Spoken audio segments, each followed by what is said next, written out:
సజ్జల రామకృష్ణారెడ్డి పదే పదే మాట్లాడుతూ ఉండే అంశం, షర్మిల వెనక చంద్రబాబు ఉన్నాడు, కాంగ్రెస్ పార్టీ వెనక చంద్రబాబు ఉన్నాడు. చంద్రబాబు ఆఖరి అస్త్రంలో భాగంగా కాంగ్రెస్ పార్టీ షర్మిలను ఆంధ్రప్రదేశ్లో దించింది. ఈ చర్చ ఎందుకు ఈ తీసుకొస్తుంది యాదవ అంటారు? రాజకీయాలు ఈ కోalitions అర్థం చేసుకోక ఈ యాదవ ఫార్ములాస్ ముందు పెట్టే వాళ్ళు మునుగుతారు. సజ్జలో ఒక రాజకీయ నాయకుడు ఇప్పుడు వారే వా ఆయన వేసే స్కెచ్ షర్మిల వెనకాల చంద్రబాబు నాయుడు అంట, చంద్రబాబు నాయుడు వెనకాల కాంగ్రెస్ పార్టీ అంటే ఏం మాట్లాడుతున్నారండి, ఏం మాట్లాడుతున్నారు? ఉమ్.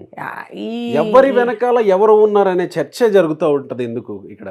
అది మనకు అలవాటు అయిపోయింది అట్లా. ఉమ్. ఇది ఊహించి ఆలోచించి ఈ సీరియల్ నాటకాలు రాసే వాళ్ళందరూ ఇట్లా రాస్తూ ఉంటారు. ఇవన్నీ అయ్యేవి కాదు, జరిగేటివి కాదు.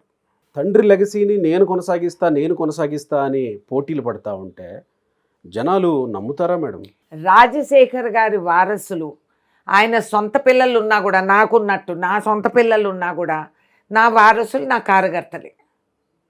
రాజశేఖర్ రెడ్డి గారి ఈ ప్రజా ఆస్తిని ఏ ఒక్కరూ ఆయన వాళ్ళు సొమ్ము చేసుకోలేరు, షర్మిల కానీ జగన్మోహన్ కానీ. ఎందుకంటే రాజశేఖర్ రెడ్డి గారు చేసింది కాంగ్రెస్ పార్టీ ఆదేశాలపై. సోనియా గాంధీ గారితో చర్చించి ప్రతి కార్యక్రమం అమలు చేసింది వారు. వారు అమలు చేసి ఈ రాష్ట్రాన్ని నడిపినప్పుడు ప్రతి కాంగ్రెస్ కార్యకర్త హక్కు ఉంది. అసలు వారసులు వాళ్ళు కాబట్టి ఇది సరే, వాళ్ళు దే విల్ ట్రై, ఇవన్నీ కాదనిలేం. కానీ వాస్తవానికి ఏ ఒక్క కాంగ్రెస్ కార్యకర్త కూడా రాజశేఖర్ రెడ్డి పరాయి మరొకరు ఆస్తి అని కాదు, సొంత బిడ్డల ఆస్తి కూడా కాదు. దాన్నే కదా మనం తొలగించేది రాజకీయాల్లో. హలో, రాజకీయాల్లో మోదీ గారు ఏం బ్యాండ్ పటాయిస్తూ ఉంటారు. సో నా ఇప్పుడు అదే చెప్తున్నాం మేము. ఇక్కడ కూడా కాంగ్రెస్ పార్టీ మీద రాజశేఖర్ రెడ్డి మరణం వెనక కొన్ని అనుమానాలు ఉన్నాయని కూడా మొన్న కూడా మాట్లాడుతున్నారు సజ్జల రామకృష్ణారెడ్డి. ఎవరికి ఉన్నాయంటే అనుమానాలు? ఎందుకు? కాంగ్రెస్ పార్టీ ఎట్లా వారసత్వం అవుతుంది రాజశేఖర్ రెడ్డికి? ఆయన మరణం మీదే అనుమానాలు ఉన్నాయట. అంత పెద్ద స్టేట్మెంట్. అనుమానాలు ఉన్నవాడు ఏం చేశాడు? ఇంతవరకు గడ్డి మేశారా? ఎందుకు వై డిడ్ కంప్లైన్? ఈయన దగ్గర అంత ఇన్ఫర్మేషను ఇంత టెక్నాలజీ ఏడిసింటే వెళ్ళి కేసు పెట్టు. అనుమానాలు వచ్చింది నీ మీద. రాజశేఖర్ రెడ్డి గారు చుట్టూ ఉన్న ఇమ్మీడియట్ వాళ్ళ మీద అనుమానాలు వస్తాయండి. అపోహలు అనుమానాలు వాళ్ళు కదా దగ్గర ఉన్నోళ్ళు. మరి ఈయన దగ్గర ఇంత ఇన్ఫర్మేషన్ ఉంటే ఆయన చెప్పమను. కాంగ్రెస్ వాళ్ళు ఎవరు లేరు కాబట్టి చెప్పుకోమనండి. ఈ కథలు, ఈ డ్రామాలు, ఈ డిటెక్టివ్ స్టోరీలు, టీవీ సీరియల్ రాసుకుంటే కాస్త ఫ్యూచర్ అన్న ఉంటుంది. ఎలాగూ రాజకీయ భవిష్యత్తు అవుట్ కాబట్టి మంచి నేను ఆయనకు చెప్తున్నా సలహా, రాసుకో.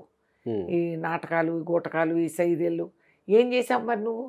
నీకు నిజంగానే ఇన్ఫర్మేషన్ ఉండి అనుమానాలు ఉంటే why you didn't file case? ఎందుకు?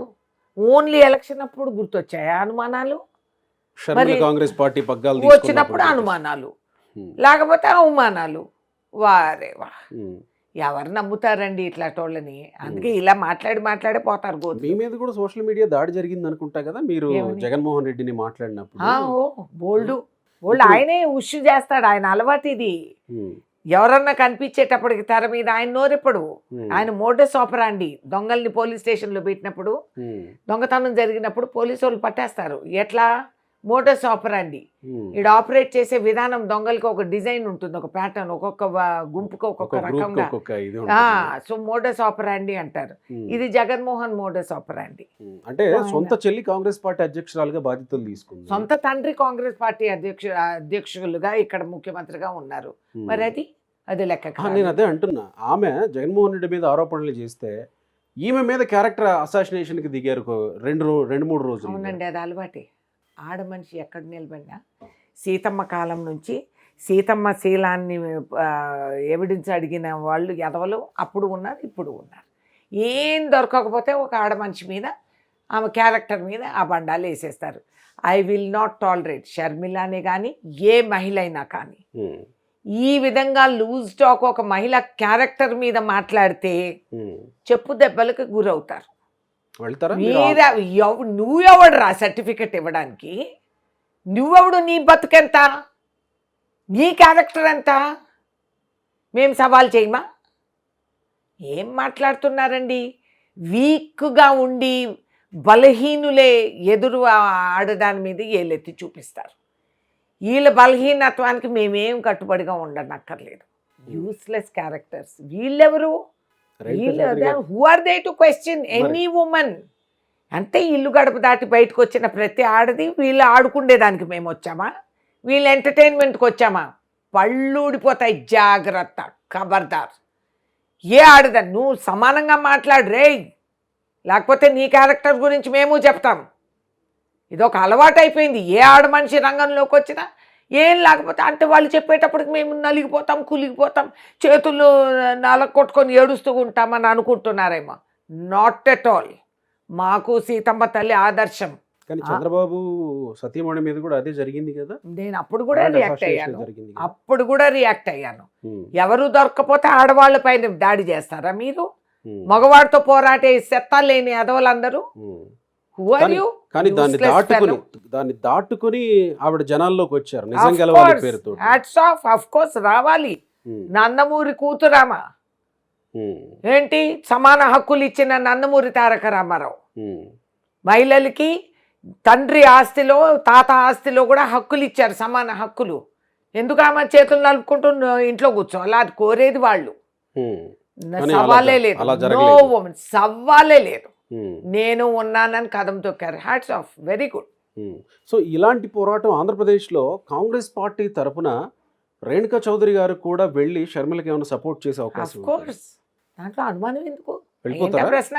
Andhra Pradesh of course, let's Sharmila settle down. తను పీసీసీ నువ్వు రా అంటే వెళ్ళాల్సిందే. దాంట్లో రెండో ఆలోచన ఎందుకు? రమ్మని పిలవాలా మీకై మీరు వెళ్తారా? I'm ready to go now.